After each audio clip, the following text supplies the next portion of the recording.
A controversial new recommendation from the nation's largest pediatric organization, the American Academy of Pediatrics, is saying that doctors, listen carefully, should prescribe morning after pills to girls under 17 before they need them, just in case they may need them in the future, obviously take into account the immediacy of the effectiveness of the drug. Now, this doesn't change the fact that by law, a girl under the age of 17 needs a prescription in order to get the morning after pill. Women over 17 can get this over the counter without a prescription.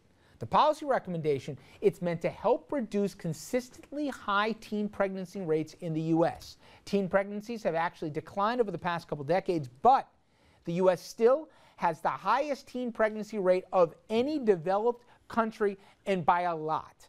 Approximately 400,000 American teens give birth each year. All right. Originally, we divided this. We had a female guest with us, so it wasn't 3 guys talking about this, 4 guys, but you get my drift. Dominic, you got a problem with this, or is this just practical? I'm on the fence. I'm halfway in support, and halfway I'm greatly offended. I want to make sure I understand this right here. And I'm a father of a daughter. So my daughter, under 17, can go to the doctor and get this without daddy knowing anything about it, or mommy. You got it right. And she can get that without mommy or daddy knowing for something that has not happened yet, which I don't understand that being for any prescription in the whole wide world. And so that part dad says, so you're telling her to go ahead and have sex. But then here's the part where I support it, and I really do. Something has to be done about teen pregnancy, particularly in my community, in Latino communities, all communities. The rates are through the roof of teen pregnancy. Sum up, Dominic. Dominic said my confliction with this pretty well as well here. Andrew, you're not so conflicted. No, I'm not. And Dominic, with all due respect, get over it. Because, you know, let's have this conversation. When you have a little girl. But I've been a teenager before, and people, it's a big difference. People are having sex. It's a big difference. People are having sex, and that sex is leading to unwanted pregnancies. Okay, so Mr. Whitman, when your pretty daughter is 16 years old, and she can go to... Make it harder when she's 14. When she's 14. Yeah. Oh, look at and she can go to a GYN doctor, or not even a GYN, a pediatrician. A pediatrician. And daddy doesn't know what she's doing, and you're okay with that.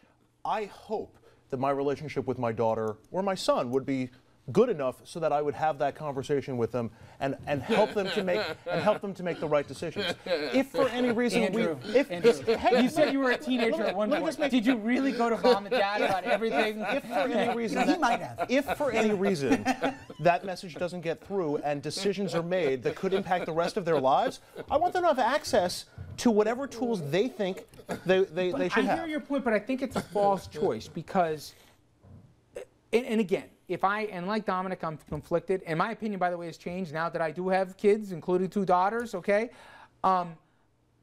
Let's be honest. If you're a family of any means, and maybe if you don't resolve this the day after the unintended pregnancy, parents are going to make the kid, or in many cases, have an abortion. Maybe. Okay? So the consequence is either pregnancy and child or no pregnancy. You're right, it depends on the household, but there could be an abortion down the line. So I would think for libertarian conservatives, let's just say that there's also conflict because if you don't do it now, meaning the morning after, you might be having this conversation over the next 1, 2, even up to 3 months later. Yeah, so I think for conservatives, I think the conversation is, this is one of those things that says here just in case, and it takes more of the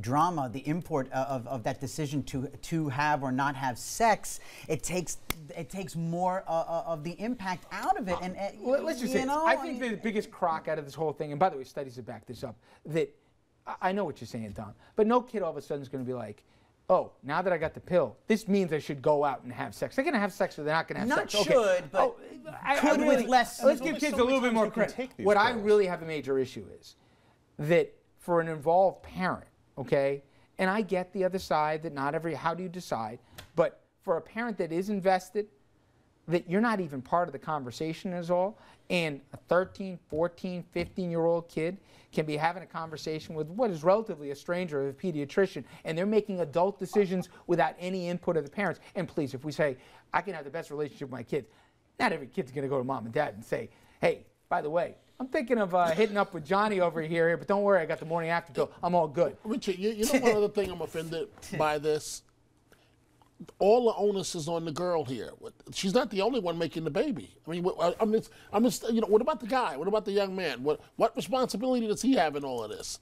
I mean, are we just? But that doesn't. I mean, any woman can have an abortion without the Of course. the consent. And by the way, the pediatricians from the policy before, they're encouraged to have this conversation with males also, but they taking the pill ain't going to do any good. You know? These morality issues, whether it's a family that says I'm against abortion, so I don't want my child to be able to make that decision on her own, or the morality that says I need to be involved in my child's life because they're having these decisions and these things are happening. But they are responsible for the child's welfare now, Andrew. I understand that, but I don't want a parent's morality getting in the way of the child being able to make the choice to say, I don't want to have an unwanted pregnancy. But you're holding the parents' morality right now. They're criminally and civilly responsible for the actions of their children now. They're not the ones having the baby. Okay, but you can't have it both ways, where if a child does something, parents have no responsibility. I just have one thing to say.